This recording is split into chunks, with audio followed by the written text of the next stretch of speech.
So the next topic we are considering is English word class. This is what is normally called parts of speech, but we do not call it parts of speech anymore. You are likely to come across word class instead of parts of speech. So take note of that. So there are a number of reasons why we do not have parts of speech anymore. One of the reasons is that words are functional mostly in contexts. Words are functional in context.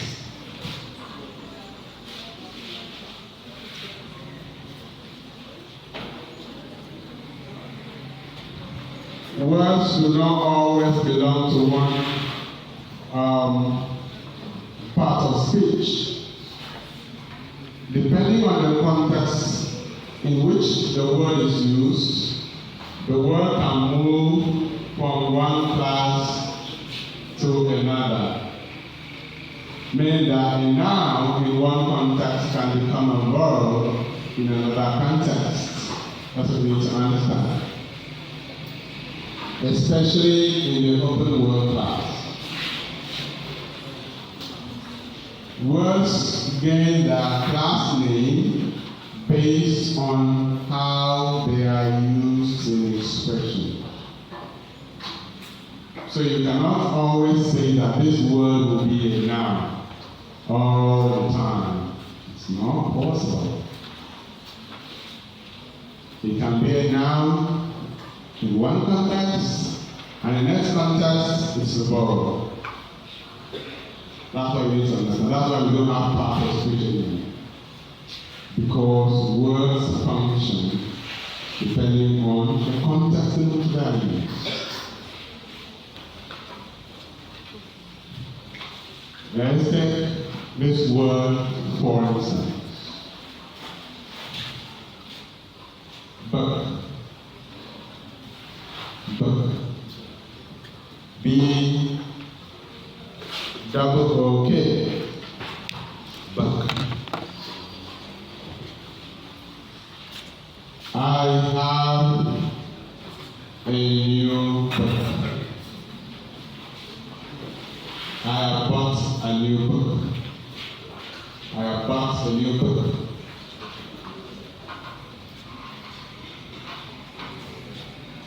Two. That's sentence one. Sentence two.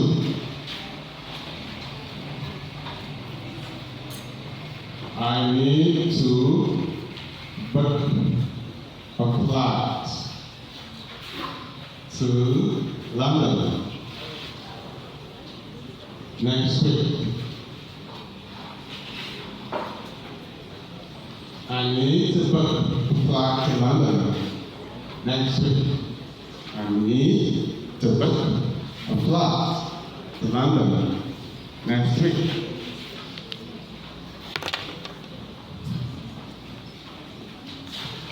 Third, the bookkeeper is ill. So the bookstore is closed down. So the bookstore has been closed down.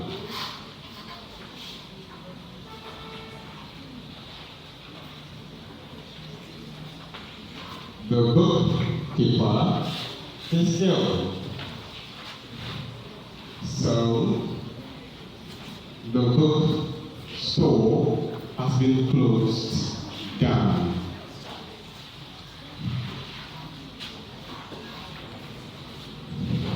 So in the first sentence, I have a book, I have a new book.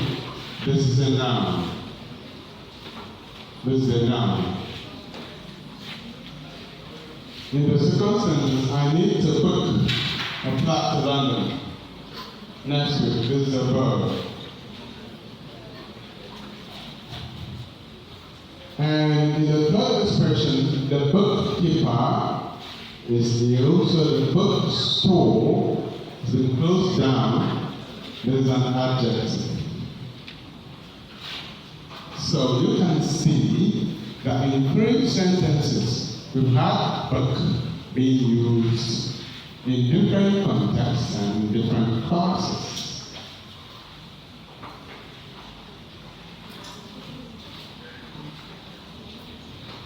First as a noun, second as a verb, and third as an adjective. So because of that, you can't say that a word belongs to a part of speech. Words are in their classes, word class.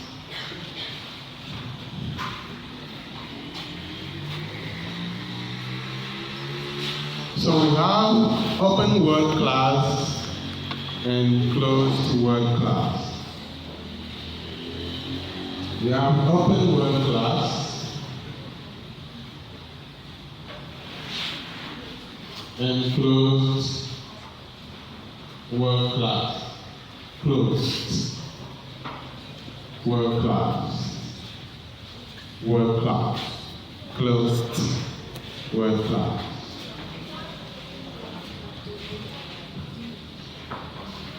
Now, there's something that I remember now that I just wish to ask you and hope you understand.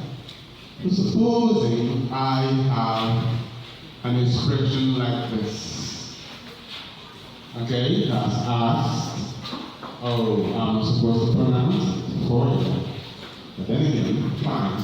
So, what is the sound in the underlying letters? What is the sound represented by the underlying letters?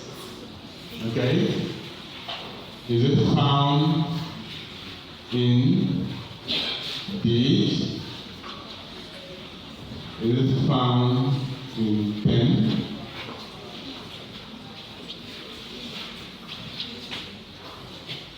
Is it found in zinc?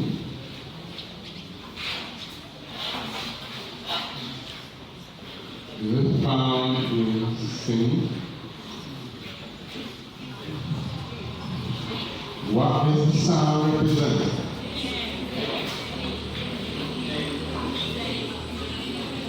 Which option?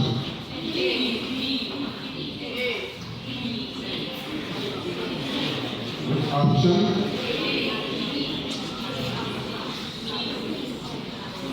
Is it A? Is it B? Yes. Is it C? Yes. Is it D? Yes. Okay. Those for A, let me see your hand. Those for A, let me see your hand. Okay, those for B, let me see your hand. Those for B. Those for C, let me see your hand. Where are you guys?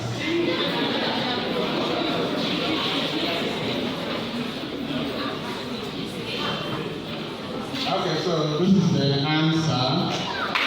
So this is C. Asked. Alright? Asked. Okay? Let me just take some time to really tell you why it is so. It arises from the discussion on the voice and voices environment. Okay? When you need to add ed, past tense, morpheme, and then the plural morpheme to words, you have to be mindful of the environment of the word, because the environment changes the pronunciation of the morphemes. Okay? Let me give you an example. If a word ends in a voiced sound, and you want to add ed or d to the word, it will be d. Okay? For instance, if we have a word like made. And the past tense is made. This is B. Because the last sound is a voice sound. So you have made. Right? But if you add it to a voiceless sound, a word that ends with a voiceless sound, then this thing will change it. Okay? In a word like ask, ends which is voiceless. So add it, you have it. Okay? Or I'll say a word like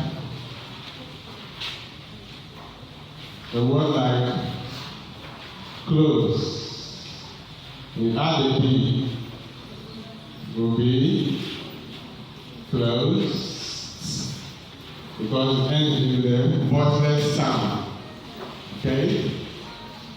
Now the only exception is when the word ends in either or. In that case, when you add there, the AD, you pronounce it as it. Take for instance, if you have a word like need, ends in D, and you add it, it becomes needed. Needed. If I say needed. Needed. I need it to go there. No, I need it. I need it. Right? Or you have a word like want. So when you ask me, what would that be? Wanted. I wanted to go to yoga yesterday. I needed to go to school. I wanted. Okay? He was accepted. The payment was accepted. Not accepted. Accepted. Okay? Now let's just talk about this. When you add is to a noun, you make it plural, right? You add is to a noun or es to a noun, you make it plural, right? For instance, if you have the word book and you add is, because you want it to be more than one book, that's why you add the s, so it makes it books, right? So you say one book, two books, alright? Forget about those that normally say one books. I have one books. Then I have two books. Right? Good. So, but we are concerned with how we pronounce S, depending on the environment that we find. So whether it's a voice or voiceless environment. So what environment is this?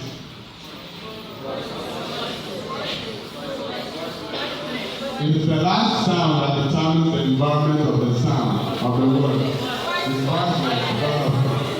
So when you add S to a voiceless environment, it will remain S. So this is how this word is. Books. Right? But when you add it to a voice environment, when you add S to a voice environment, it will be pronounced as, take for instance, fan. This is a voice sound that ends that word. So when you add S, you pronounce that word fans. As I work. Okay? So this will be fans. Simple. So if in exam situation they underline this, don't allow them to get it. In examination situation they underline this S, you will think that it's going to be like this. No. The environment, which is a voice and change it to what? So look for the option that has to choose. There are so many choices in the English language. One must not fall for any of them. And then the difference is when the word ends in Z. And the exception is when the word actually ends Z or S. Okay? In that case, how you pronounce the plural morpheme is this. It's, for instance, you have baths. Baths. What you add is ES, become baths. Right? Church, churches. And so on and so forth. Okay, so, not only this, but I think this, and this, and this. Okay? So in that case, you add these to the word. Alright, so that's what you need to know. So maybe one more example, say word, and then I add is. What's the sound there? Is it this or this? The second one, because this is a void environment. So it is this one. So we're already picking up. You guys are very intelligent students. That's good.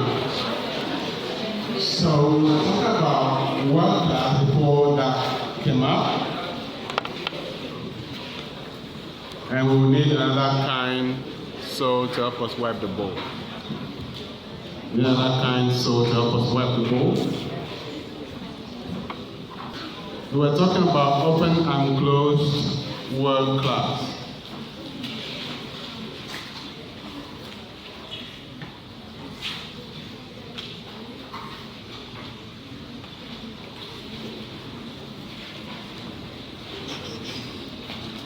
Open and closed word class.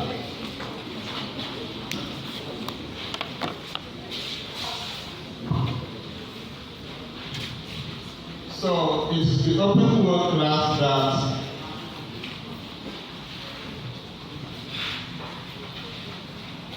a single word can function in different classes. It is in the open word class that a single word can function across the classes.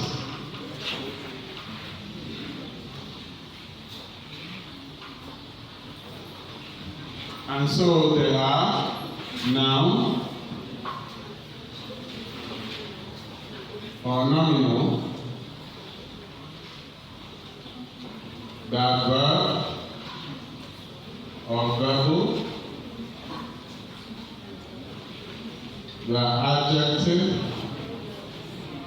or adjectival, the adverb or adverbial.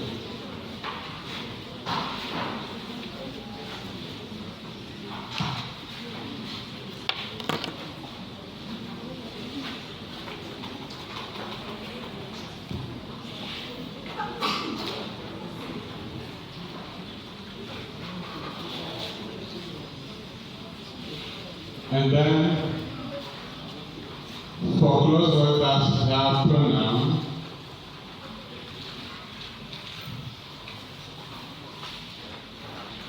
preposition,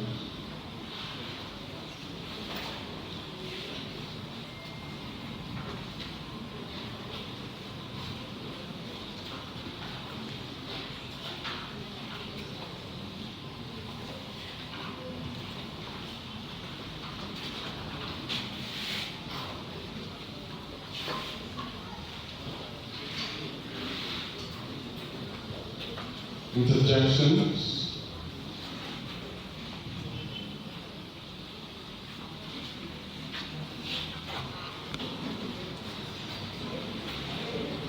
okay, so we'll talk about that. So another reason why we have open word class is that the English language is dynamic. The English language is what? Dynamic. And that means that it keeps changing every day. It keeps changing every day. And most of the time, changes are observed in how new words come into the language. The changes are observed in how new words come into the language.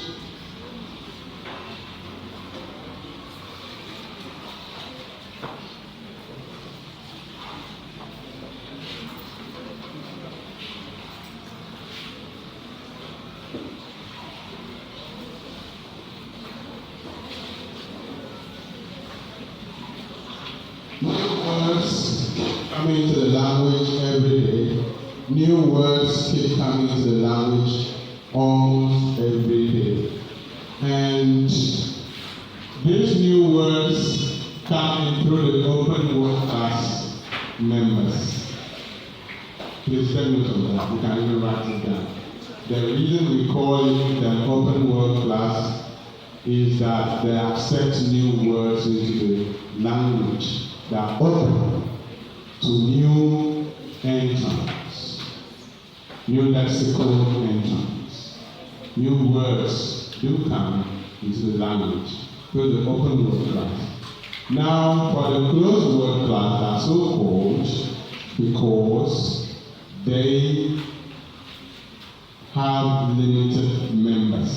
They have limited members and they do not accept new ones. They hardly accept new ones. You will not hear that we have had a new pronoun. Since the pronouns that we had in the 80s are still the ones we're using. But for now, we have many new words coming in this computer age, internet age, technology age. New words keep coming. But you won't have new words in the closed word class because they are closed and they cannot accept new members. So that's another reason that to explain why we call them open and not closed, in case you are asked. All right. So the closed word class have many members, but we can just do with this 4 that we've listed. But there are others like qualifiers, interrogatives, particles.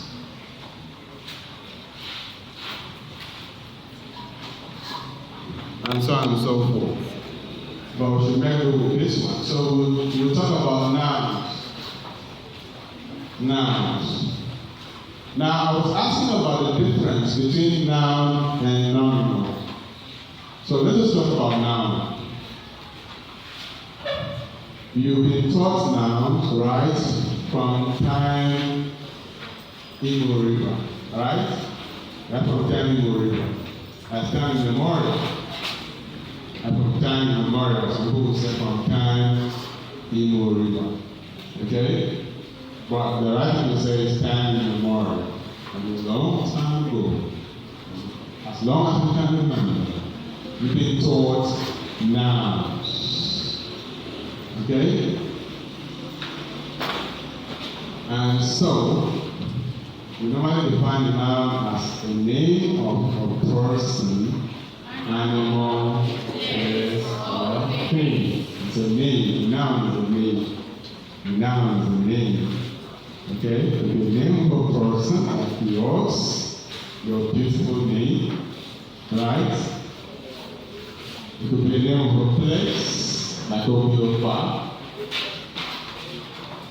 Okay?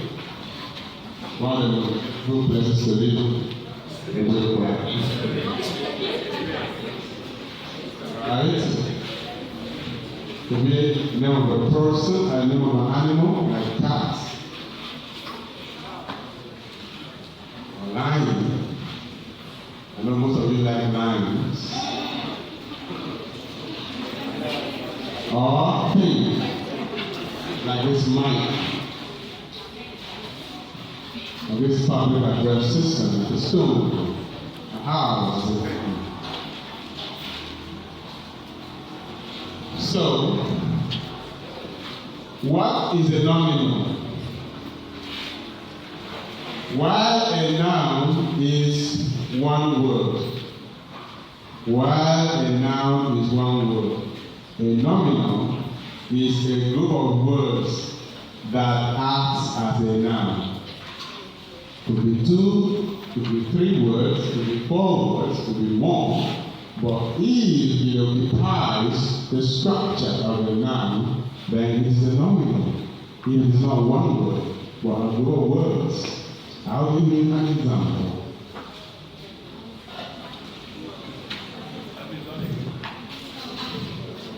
A noun is one word, but a nominal is a group of words that behaves like a noun, that functions as a noun. Okay?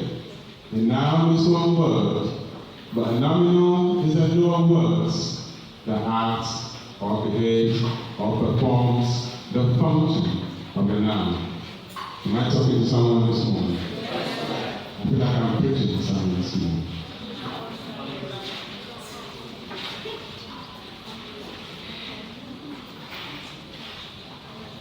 So we move on to the example. So if you have the word pen, that is a noun, it's one word. Okay?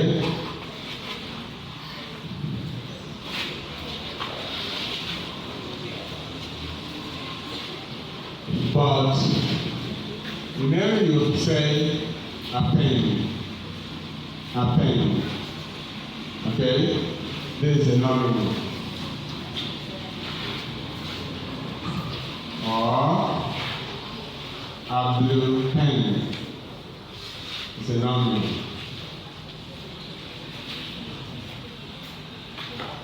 Or the pen, that's a nominal.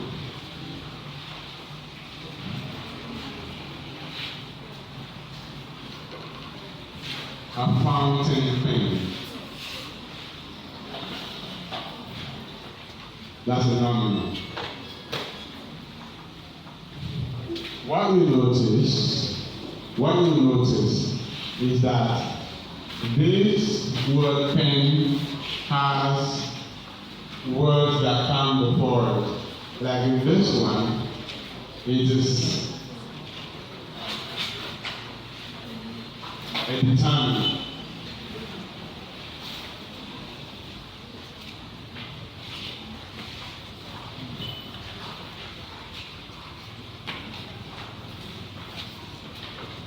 A determinant. This is an adjective.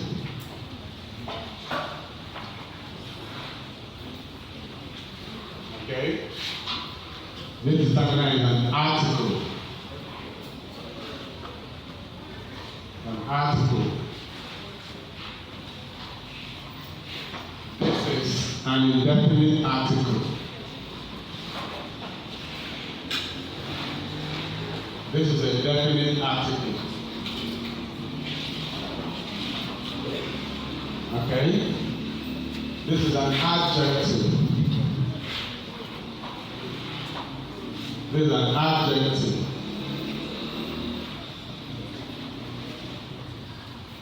Okay, let's have a sentence.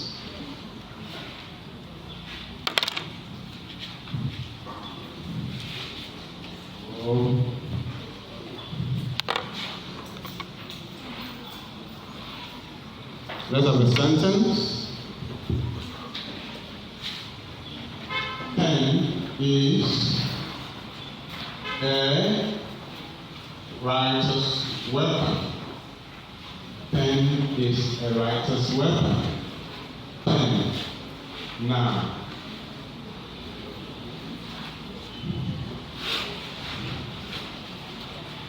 So someone will say the pen is mightier than the sword. The pen is mightier than the sword. Sword. What is sword? Sword. Sword. Sword. Not sword. The answer is sword. Soul. Soul. Soul. So, the pen. This is a nominal. Because we have two words occupying the structure of a noun, still referring to pen. Or you want to say a blue pen. A blue pen is on the table. A blue pen is on the table. You still as if you have said pen, but you now have blue. That's a nominal. More than one word functioning as a noun. That's a nominal. Okay? So in this nominal, you have an indefinite article, you have an adjective, and then you have the noun. All of this still refers to the pen. So it's the same thing. So because it's not one word, it's a nominal. If it's just one word, then it's a noun. So that's why we have a noun and a nominal. The seventh part. So all the words that come before pen are called pre-modifiers. They're called what? Pre-modifiers. Pre-modifiers. Modifiers are qualifiers.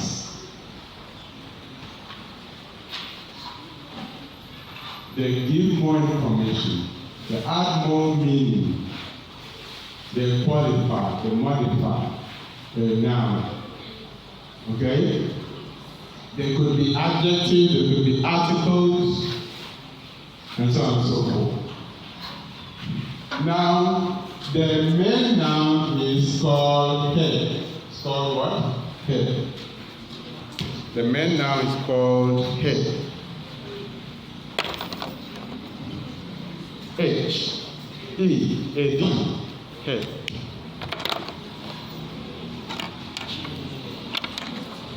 The head, as the name suggests, is very important because if you take it away from the sentence,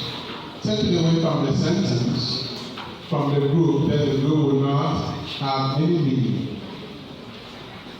It's the most important member of the nominal group. The head is the most important member of the nominal group. So imagine just saying a blue, then you don't have pen. Doesn't make sense.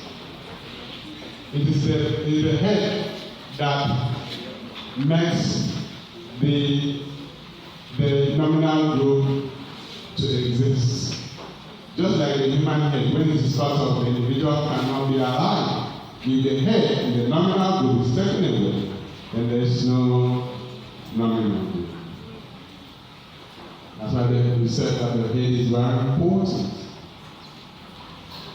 So all these are just qualifiers. You can have long, you have the longer than this. Now, whatever comes after the head, we call it post-modifier.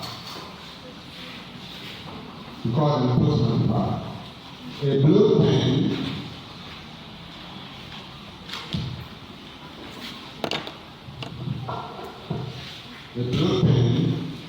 in the,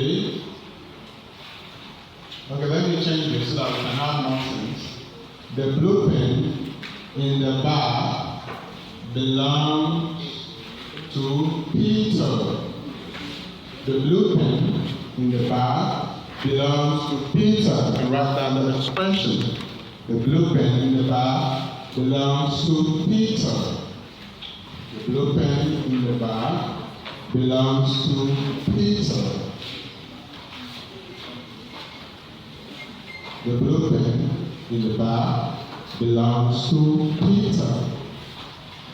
So, the nominal begins from there and ends with bad. Bad. So you underline the blue pen in the bad. The blue pen in the bad. That's the nominal. All of that you've underlined is a nominal. It occupies the structure of a noun. Okay? That's what we need to know. The blue pen in the bag is a noun. So you can see how long it is. Now, this particular nominal has a pre-modifier, or has pre-modifiers, has post-modifiers, and has head. I want someone to identify the pre-modifiers, the head, and the post-modifier in the nominal. What can do that for us? An intelligent soul should stand up and identify the pre-modifier, the head, and the post-modifier in the nominal group. Okay, what's your name?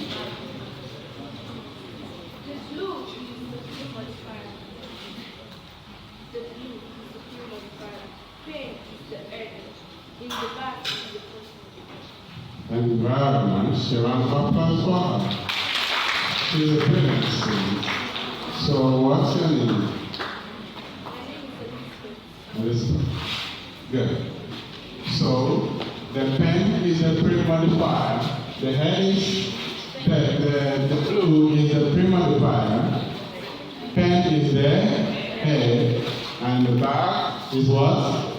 Post-modifier. Okay, so pre-modifier, head, and post-modifier. Post-modifier because it comes after the head.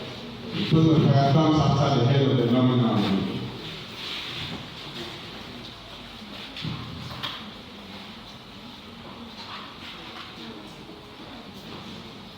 So that's what you need to know.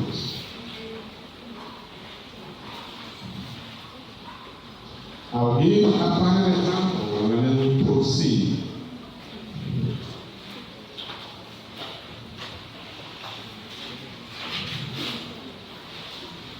The tall, black man holding an iPhone is my brother. The tall black man holding an iPhone is my brother. Could you please write that down?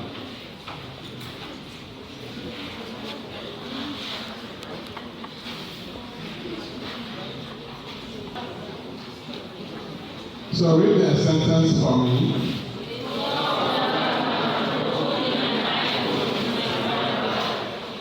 Tall black man holding an iPhone is my brother. First of all, I need an intelligent soul to underline nominal group in the expression. Underline the nominal group in the expression. Tell us where it begins and where it ends. Oh, so, what's your name? Remove your cap first of all. What's your name? Mine also tell us. No, tell us, identify the nominal group, first of all.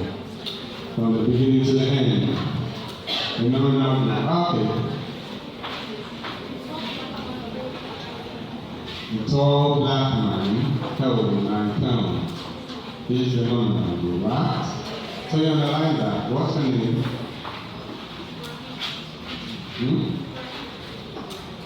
Brian. Thank you. Have you underlined that? Tall black man holding an iPhone. Okay, so now we know the nominal group A tall black man who unite whom? I want someone to identify the pre-modifiers. I want someone to identify the pre-modifiers. Okay, now.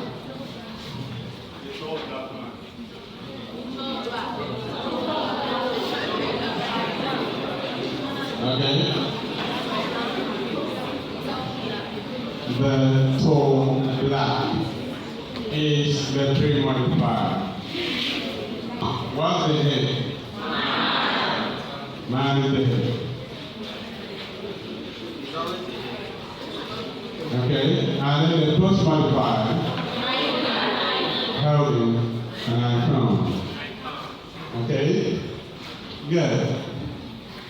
So let us go back to the pre-modifiers and find out its constituents. That is the things that make up the pre-modifier. The word classes that make up the pre-modifier. Who can tell us? You can tell us quickly. This class is full of intelligent people. Someone to tell us the word class that make up the pre-modifiers in that expression. No one. Okay. What's your name? Esther. So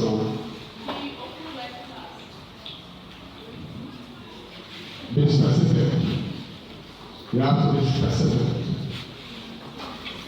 Okay. So this is there, which is what? Article. Definite article. And this is tall, an adjective. This is black, an adjective. So the pre-modifier is never definite article and adjective. Okay? Then man is a noun, common noun. And then we have holding and iPhone as a verbal group. This one, the post modifier as a post modifier being a verbal group, holding an iPhone. The post modifier here is a prepositional phrase in the back. A prepositional phrase in the back. A prepositional phrase is made up of a preposition and a noun phrase or a noun. So you have in the back. This is a nominal. In, because in is the head here, so it's a prepositional phrase that makes up the post modifier in the nominal group. Now write down this very important statement. All nominals are noun phrases. All nominals are noun phrases. All nominals are what? Noun phrases.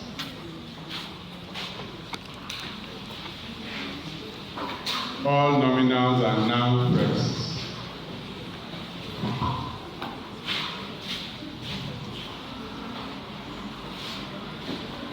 And what is a noun phrase?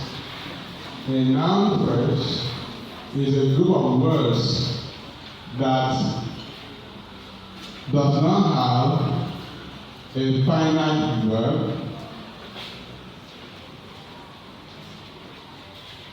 and performs the function of a noun.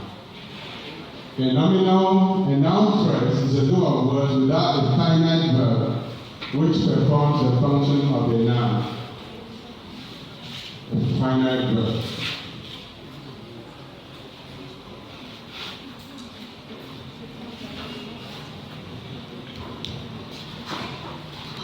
A noun phrase is a group of words without a finite verb and performs the function of a noun. So all nominals are noun phrases.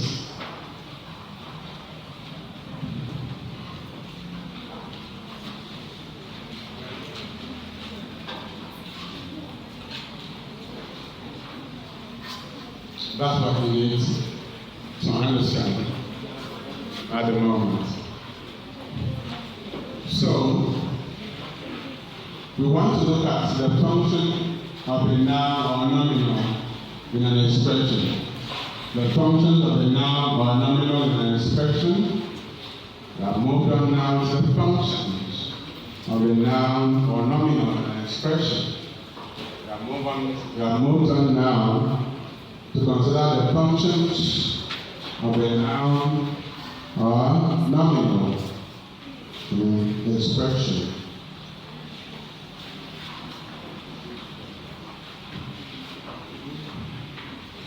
Number one, a noun or a nominal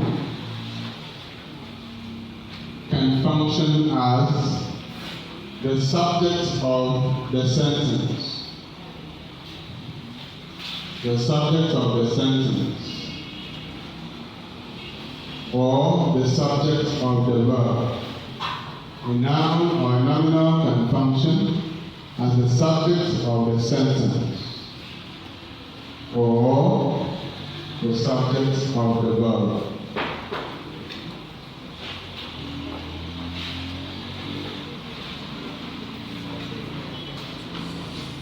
Number two, a noun or a nominal can function as the object of the sentence.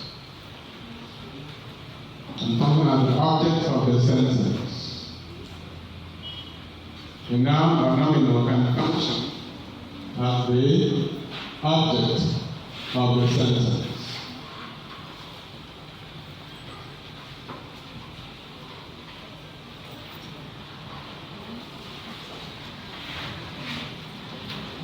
Number three,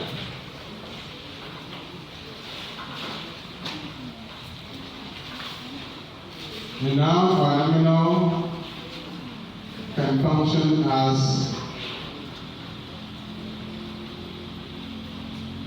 complement. As complement.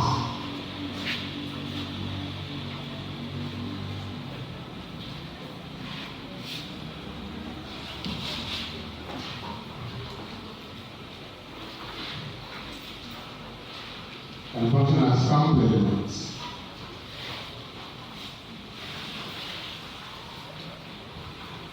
What's the next number? Number four. A noun or a nominal can function as noun in apposition.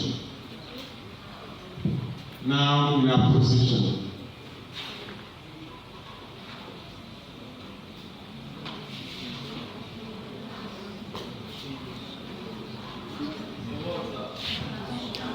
Noun in apposition is in the bold. Noun in apposition. A noun or nominal can function as noun in apposition.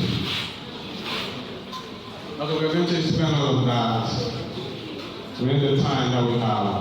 So let's look at noun or nominal as the subject of the sentence. First of all, we need to answer the question, what is the subject of the sentence? You ask, what is the subject of the sentence? If you ask what the subject of the sentence is, what are you going to say? So, don't worry about that. So the subject of a sentence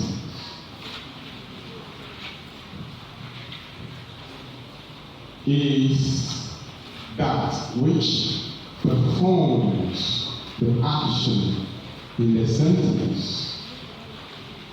It is that which performs the action in the sentence.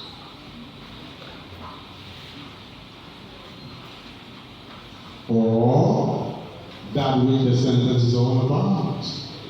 Or that which the sentence is all about. That which performs the action in the sentence. Or that which the sentence is all about. The one the sentence refers to.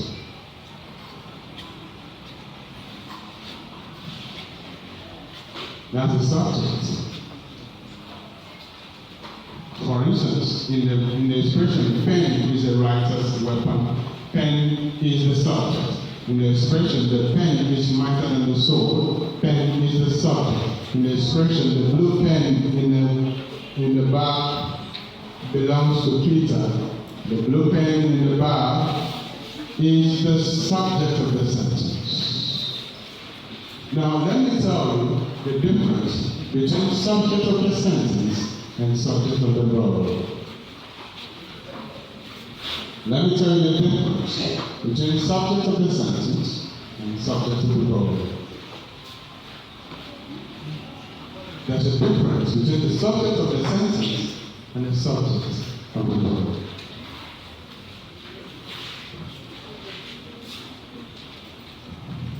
When the subject performs an action, then it is the subject of the verb, because the verb is the word of action. It's the one doing the action, carrying out the action in the sentence. So that's the subject of the verb. When the subject performs an action, okay? For instance, the huge lion killed the hunter. The huge lion killed the hunter. This is the nominal. Alright? This is the verb. This is the subject and object. Alright? Now, the huge lion is the subject of the sentence because it carries out this action of killing. Okay? So it is the subject of the verb killed. The huge lion is subject of the verb killed. But in this expression, the pen is not a word of action. Is not a word of action. It is a stative verb. Is what? Stative verb. It's not doing any action. It's simply saying what obtains, what is. So in this case, since it is not, since there's no action being carried out, this is the subject of the sentence. But this is the subject of the verb killed. That is the difference. The subject of the sentence, when the sentence refers, when it is that which the sentence refers to, it is the subject of the verb when it is that which performs the action, the expression. I'll take that again. It is the subject of the sentence when it is that which the sentence refers to or talks about. It is the subject of the verb when it is that which carries out the action in the sentence. That is the difference between subject of the verb and subject of the sentence.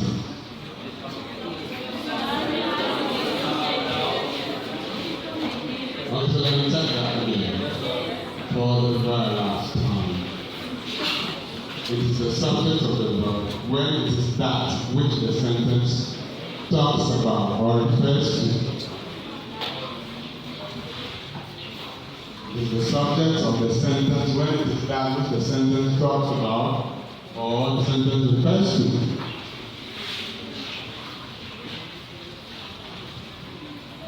It is the subject of the verb when it is the one that carries out or performs the action in the sentence. It is the subject of the verb when it is the one that carries out the action in the sentence. And I have illustrated with this. The huge lion killed the hunter. The subject here is the subject of the verb killed. But the pen is mightier than the sword. There is no action here. So this is just that which the sentence refers to. The pen here is that which the sentence refers to. Let us move on now to look at nominal functioning as the object of the sentence. noun or nominal accompanied as the object of the sentence. So first of all, we have to answer the question, what is the object of the sentence? What is the object of the sentence?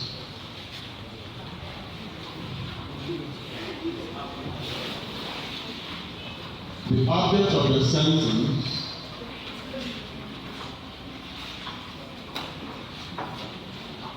is a noun or nominal that is affected by the action carried out by the subject. It is the victim. Where's the victim? Where's the victim? Victim. It is the victim. So the object of the sentence is a noun or nominal that is affected by the action carried out by the subject of the sentence. The object of the sentence is a noun or a nominal, can even be a pronoun that is affected by the action of the subject in the expression. That's what we need to understand. So let us say an example in this expression, the huge lion killed the hunter. The huge lion is the subject, killed is the verb. This action of killing affects who? The hunter. So the hunter is the object. The hunter is the object of the sentence. The hunter is a nominal. But the way it is used in that sentence is an object because the action of killing affects it. Okay? That's what you need to understand. We have two types of objects. We have two types of objects. We have two types of objects. We have two object types. We have the direct object and then we have the indirect object. We have the direct object, and then we have the indirect object.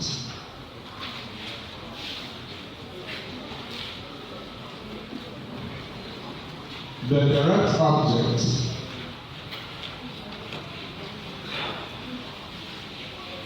is directly affected by the action of the verb.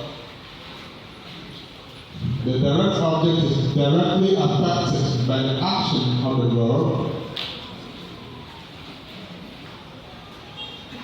Whereas the indirect object is indirectly affected by the action of the verb. The direct object is directly affected by the action of the verb. Just write it down, we'll make it clear. We'll make it clear. The example will make it clear, so just write it down half page while writing it down and we'll understand. Okay? So the direct object is directly affected by the action of the verb, while the indirect object is indirectly affected by the action of the verb.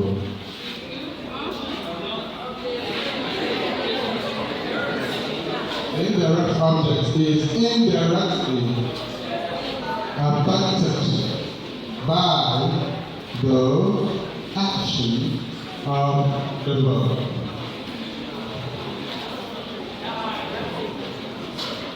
Someone should write the bottle and illustrate direct and indirect objects.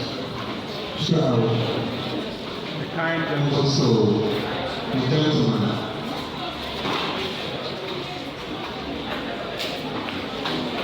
Quickly.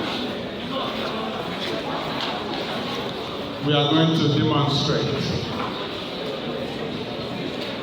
direct and indirect objects, and then we bring the class to a close for today.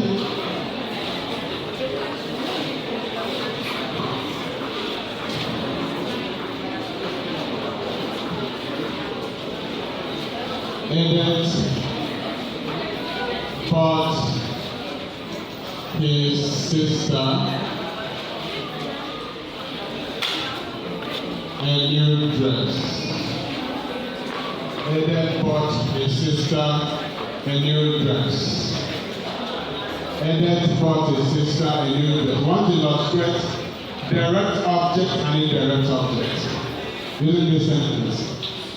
Edith is the subject of the sentence. Bought is the verb. Edith carries out the action of buying. Alright? Then we have this object and then we have this object. We have the object his sister and a new dress. Now the question I want to ask you is, which action is affected by the buying directly and which one is affected indirectly? Alright?